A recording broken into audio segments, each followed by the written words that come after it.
NCP বা জাতীয় নাগরিক পার্টি হল বৈষম্য বিরোধী ছাত্র আন্দোলন ও জাতীয় নাগরিক কমিটি কর্তৃক বাংলাদেশে প্রতিষ্ঠিত একটি রাজনৈতিক দল।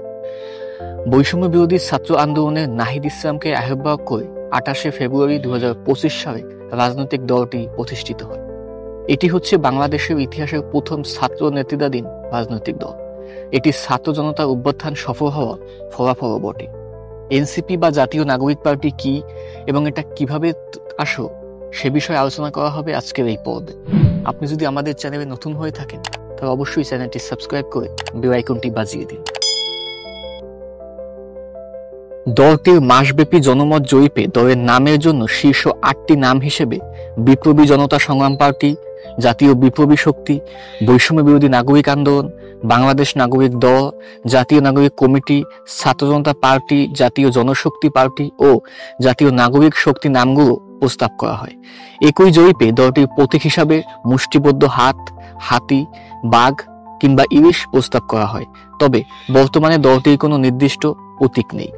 2018 সালে কোটা সংস্কার আন্দোলন নেতৃত্বাধীনকারী বাংলাদেশ ছাত্র অধিকার পরিষদের এক অংশ দল থেকে বেরিয়ে 2023 সালে 2রা অক্টোবর গণতান্ত্রিক ছাত্র শক্তি নামক একটি ছাত্র সংগঠন গড়ে তোলে।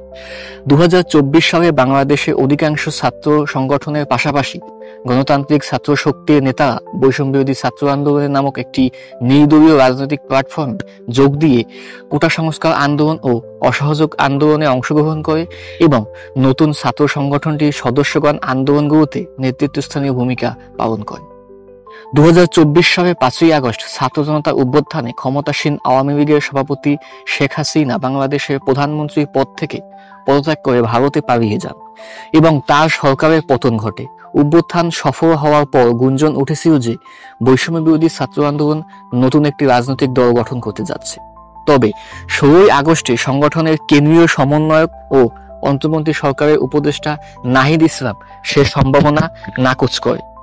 তিনি জানিয়েছিলেন যে আপাতত দল গঠনের পরিকল্পনা নেই এবং তার সংগঠনের প্রস্তাবিত এক দফা অনুযায়ী নতুন এক রাজনৈতিক বন্দোবস্ত বাস্তবায়নের কথা রয়েছে। দলটির প্রাথমিক লক্ষ্য হচ্ছে গণপরিষদ নির্বাচনের মাধ্যমে নতুন সংবিধান প্রণয়ন করে দ্বিতীয় প্রজাতন্ত্র বাস্তবায়ন করা। দলটি নিজেকে মধ্যপন্থী ও বহুত্ববাদী হিসেবে বর্ণনা করে। দলটির মুখ্য সংগঠন উত্তরাঞ্চল সাজিশ আওয়াম মধ্যপন্থা ও বাংলাদেশ পন্থাকে তাদের দলের সবচেয়ে গুরুত্বপূর্ণ টার্ম হিসেবেও উল্লেখ করেছেন। 2024 সালের নভেম্বর মাসে শেষের দিকে বৈষম্য বিরোধী ছাত্র আন্দোলন ও জাতীয় নাগরিক কমিটির শীর্ষ নেতাদের থেকে প্রাপ্য তথ্য অনুযায়ী দলের রাজনৈতিক ভিত্তি হবে পূর্ববঙ্গ গঠন। বাংলাদেশের স্বাধীনতা ও ছাত্র জনতার অভ্যুত্থান দলটির বামপন্থী বা ডানপন্থী রাজনীতির পরিবর্তে মধ্যপন্থী রাজনীতির অনুসারী হওয়ার কথা রয়েছে। সাম্য, ন্যায় বিচার, সুশাসনকে রাজনৈতিক দলটির মূলনীতি হিসেবে গ্রহণ করা হয়েছে। দলের উদ্যোক্তাদের মতে রাষ্ট্রের বহুত্ববাদী চেতনা ধারণ করার জন্য দলটি বামপন্থী বা ডানপন্থী রাজনীতি করবে না। দলটি গঠনে নিয়োজিতরা এদিকে কৃতত্ববাদ বিরোধী দল হিসেবেও তৈরি করতে চাইছেন বলে জানা গেছে। দলটির অন্তর্বর্তীকালীন সরকার কর্তৃক প্রতিষ্ঠিত নারী বিষয়ক সংস্কার কমিশনের প্রতিবেদনের কয়েকটি সুপারিশ নিয়ে হতাশা ব্যক্ত করেছে। এটিকে তারা বাংলাদেশের সামাজিক ও ধর্মীয় মূল্যবোধের সঙ্গে যান্ত্রিক বলে আখ্যা দিয়েছে এবং প্রতিনিধিত্বশীল অংশীজনের এই মর্ম গঠনের মূলক আলোচনার আহ্বান জানিয়েছে।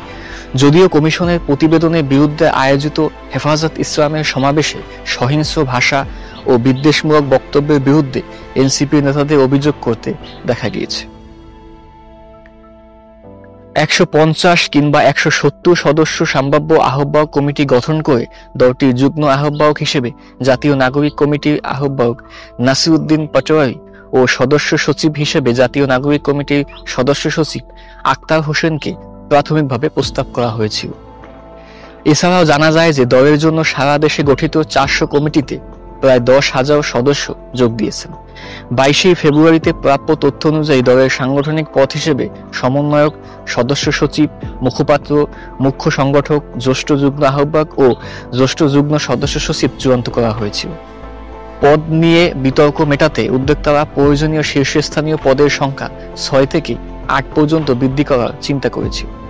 জানা গেছে যে দলটির গঠন হবে অন্তর্ভুক্তিমূলক ব্যবস্থার সাথে সামঞ্জস্যপূর্ণ, যেটি রাজনীতিতে তরুণদের প্রতিষ্ঠিত করতে চায়। আত্মপ্রকাশের আগেই দিন জানা যায় যে বৈষম্যবিরোধী ছাত্র আন্দোলন ও জাতীয় নাগরিক কমিটি থেকে অর্ধেক পরিমাণ সদস্য নিয়ে আহ্বায়ক কমিটি গঠন করা হবে। এছাড়াও জানা যায় যে নতুন দলে নাসিরউদ্দিন পাটোয়ারির জন্য প্রধান সমন্বয়ক পদ সৃষ্টি করার ব্যাপারে আলোচনা করা হয়েছিল, যার মর্যাদা হবে শীর্ষস্থানের আহ্বায়ক ও সদস্য সচিবের পদ।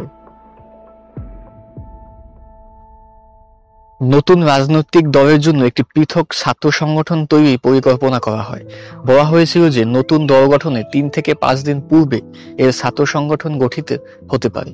তবে 17 ফেব্রুয়ারিতে বৈষম্য বিরোধী ছাত্র আন্দোলনের প্রাক্তন সমন্বয়ক আব্দুল কাদের এবং আবু বাকের মজুমদার ঢাকা বিশ্ববিদ্যালয়ের মধু রেস্তোরাঁ অনুষ্ঠিত সংবাদ সম্মেলনে জানিয়েছিল যে ছাত্র সংগঠনটি যে কোনো রাজনৈতিক দল থেকে বিচ্ছিন্ন থেকে নিরপেক্ষভাবে নিয়ন্ত্রিত হবে। বৈষম্য বিরোধী ছাত্র আন্দোলনের সাবেক কেন্দ্রীয় সমন্বয়ক আব্দুল কাদের জানিয়েছিলেন যে নতুন রাজনৈতিক দল হওয়ার খবর শুনে তারা একটি ছাত্র সংগঠন তৈরি করার প্রয়োজনীয়তাও অনুভব করেন, যা ছাত্র রাজনীতিতে বাংলাদেশ আওয়ামী লীগের বৃহত্তম সংগঠন বাংলাদেশ ছাত্রলীগের অনুপস্থিতির ফলে হওয়ায় শূন্যস্থান পূরণের সক্ষমতা অর্জন করবে। তার মতে দলের ভিত্তি হবে ছাত্র জনতা অভ্যুত্থানের শিক্ষা।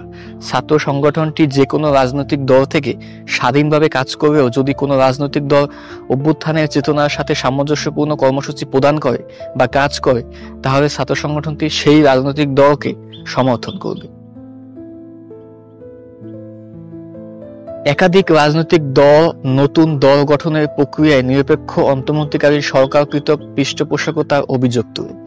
30 জানুয়ারি 2025 সালে নাহিদ ইসলাম জানিয়েছিলেন যে সরকারের দায়িত্বরত অবস্থায় তিনি রাজনীতি করার বদলে পদত্যাগ করে দলে যোগ দিবেন। একই দিনে প্রকাশিত একটি সাক্ষাৎকারে সরকারের প্রধান উপদেষ্টা ও অর্থনীতিবিদ মোহাম্মদ ইউনূস শিক্ষার্থীদের নতুন রাজনৈতিক দল গঠনে নিরুৎসাহিত করা হচ্ছে জানিয়ে তাদেরকে সমর্থন দান করেন। তবে তিনি আশঙ্কা প্রকাশ করে বলেন যে দল গঠনের প্রক্রিয়ায় তারা বিভক্ত হয়ে পড়তে পারে এবং সেই আশঙ্কা নিয়ে তাদের কাজ করে যেতে হবে। দলের সদস্য সচিব পদটির জন্য নাসিরউদ্দিন পাটোয়ারি, আখতার হোসেন ও সার্জিস আলমের নাম আলোচনাধীন ছিল। এর মধ্যে জাতীয় নাগরিক কমিটির বৈঠকে পদটির জন্য আখতার হোসেনের নাম নীতিগতভাবে চূড়ান্ত করা হয়। পদ নিয়ে আখতার হোসেন ও বাংলাদেশ ইসলামী ছাত্র শিবিরের প্রাক্তন সদস্য আলী হাসান জুনায়েদের সমর্থকরা বিবাদে জড়িয়ে পড়েন।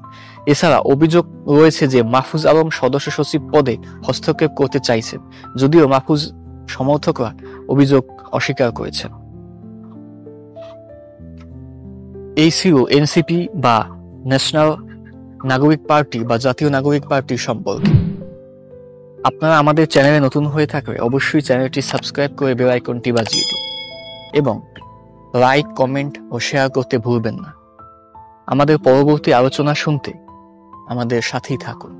এতক্ষণ সঙ্গে থাকার জন্য ধন্যবাদ।